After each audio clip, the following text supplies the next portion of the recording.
Hey everyone, and welcome to The Explainer. I am absolutely thrilled you're here today because, wow, do we have a wild story to unpack? We're looking at something so bold and frankly so extreme that you might honestly think it's just tech world satire at first glance. Now, we all hear about AI changing the nature of work, right? Usually, companies try to soften the blow. They use words like co-pilots or productivity enhancements. Well, forget all that. Today, we're diving into a brand new startup that has completely dropped the corporate speak. They have a mission that is literally sending shockwaves through Silicon Valley and beyond. So, what if a startup wanted to replace every single human worker? Seriously, take a second and just imagine that. Imagine a company whose explicit, openly stated objective isn't to help you do your job a little bit faster, but to take over your job completely. And not just your job, your neighbor's job, your accountant's job, basically everyone's job. I know, it sounds exactly like the plot of a dystopian sci-fi movie, but this is a very real-world business plan that was just announced. Enter the startup, Mechanize, and their founder, Tamai Basiroglu, really doesn't mince words. His exact, jaw-dropping mission statement for the company is the full automation of all work and the full automation of the economy. There is absolutely zero sugarcoating going on here. The founder is openly, publicly declaring that the end goal of Mechanize is to build the exact technology that makes human labor completely obsolete. So how on earth do they actually plan to pull this off? Well, they aren't out there in a warehouse assembling physical humanoid robots to flip burgers or lay bricks. At least not yet. They are laser-focused on the digital realm. They're building the data, the evaluations, and the digital environments that you need to train AI agents to do desk jobs. White-collar work is first on the chopping block here. Basically, if you sit at a computer to do your job, Mechanize is trying to build a software agent that can just do it for you, permanently. Okay, let's take a look at the trillion-dollar market behind all of this. The sheer math driving this controversial ambition is wild, and it reveals exactly why they're doing it. Basiroglu calculated Mechanize's total addressable market by just aggregating all the wages that humans are currently paid. The US wage market alone sits at roughly $18 trillion a year. Trillion with a T. But the global wage market, that is over $60 trillion per year. So, the crucial point here is this.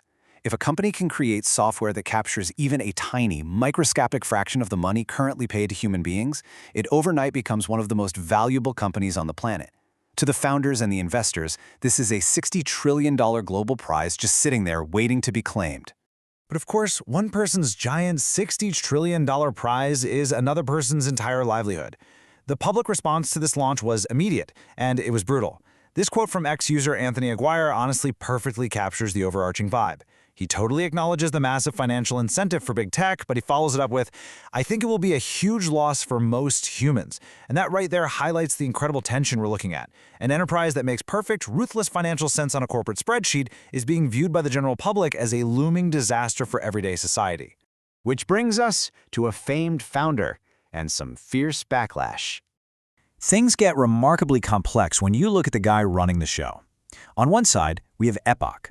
This is a highly respected nonprofit AI research organization that Basiroglu actually founded. Epoch is known for analyzing the economic impact of AI and producing these impartial benchmarks for AI performance. They were supposed to be the neutral referees evaluating the big AI models. But on the other side, we now have Mechanize. Basiroglu's brand new, highly partisan, for-profit startup explicitly trying to automate all jobs. You can imagine the reaction. The tech community immediately felt that launching Mechanize completely compromised that neutral, trusted reputation that Epoch had built. And man, that caused some immediate, palpable internal friction. Just listen to this perfectly sarcastic post from director at Epoch responding to the launch of Mechanize. Yay, just what I wanted for my BDA, a comms crisis. You can literally feel the headache radiating through the screen. People were already a bit suspicious after Epoch helped create an AI benchmark that OpenAI recently used to unveil its new O3 model, so the launch of Mechanize just poured gasoline on the fire.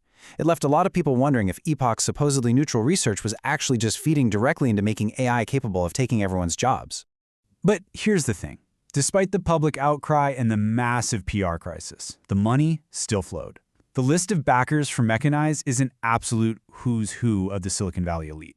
We're talking major players like Nat Friedman, Daniel Gross, Stripe's Patrick Collison, Google's Jeff Dean, and Marcus Abramovich, who's a managing partner at a crypto hedge fund and describes himself as an effective altruist. So the big takeaway here is that while the public might be totally horrified, The smartest, deepest pockets in tech are placing a very serious, very well-funded bet on Mechanize's vision of the future. So where does this leave us? Utopia or an economic nightmare? I want to play devil's advocate for a minute and actually steelman the founder's economic defense. Basiro Liu argues that his agents won't impoverish humanity, they're actually going to enrich us. Here is his step-by-step vision. Step 1, completely automate labor.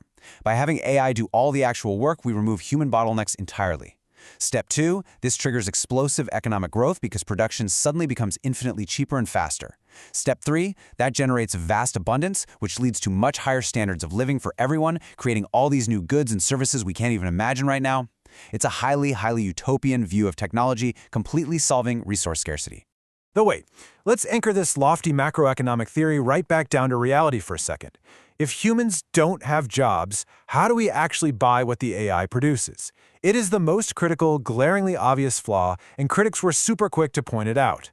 All that explosive economic growth and super cheap production doesn't mean a single thing if the average consumer has literally zero income because their job was taken by a mechanized agent. A consumer economy kind of needs, consumers with wallets. So how does Bezarulu actually respond to that? Well, he suggests that even if wages decrease because agents are doing the heavy lifting, human well-being isn't tied just to wages. He claims humans will become more valuable in complementary roles. But if that fails, his vision of post-labor income relies entirely on rents, dividends, and government welfare. Essentially, the theory is that we will all just make our living from owning stocks, owning real estate, or sitting back and collecting a government welfare check. Assuming, of course, that these hyperproductive AI agents and their massive corporate owners actually pay their taxes to fund all that welfare. It is a massive societal gamble. All right, let's step back and look at the actual reality of AI agents right now. Because the irony of this whole situation is just brilliant. Think about the current state of AI agents for a second. They are notoriously unreliable. They don't retain information well. They completely struggle to independently complete tasks without us constantly holding their hands. And they absolutely cannot execute long-term plans without going completely off the rails. And the kicker? Even Biasaronoglu admits this. The truth is, one full year into the so-called age of AI agents, the technology simply does not work very well yet.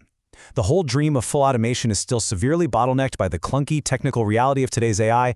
However, Mechanize is definitely not alone in trying to solve these massive technical hurdles. It is an all-out sprint across the entire tech industry right now. You have giant legacy players like Salesforce and Microsoft building these huge agentic platforms. OpenAI is heavily focused on this, and there are countless niche agent startups working on everything from outbound sales to highly specialized financial analysis. The flaws are real, for sure, but there are billions of dollars and thousands of engineers furiously working around the clock to fix them. Which brings us to our final point, and honestly, it is the most perfect, ironic punchline to this entire explainer. Right now, because those AI agents don't actually work yet, they need human brains to build them. Yep, straight from the source material, Mechanize is hiring. That's right, the company whose sole stated mission is to completely automate all human labor urgently needs humans to write the code. So I'll leave you with a little provocative thought to ponder. Would you apply for a job where your daily task is to build the exact software meant to ensure you and everyone else never have to work again? Thanks so much for joining me on this explainer. I absolutely cannot wait to see how this all plays out, and I'll catch you next time.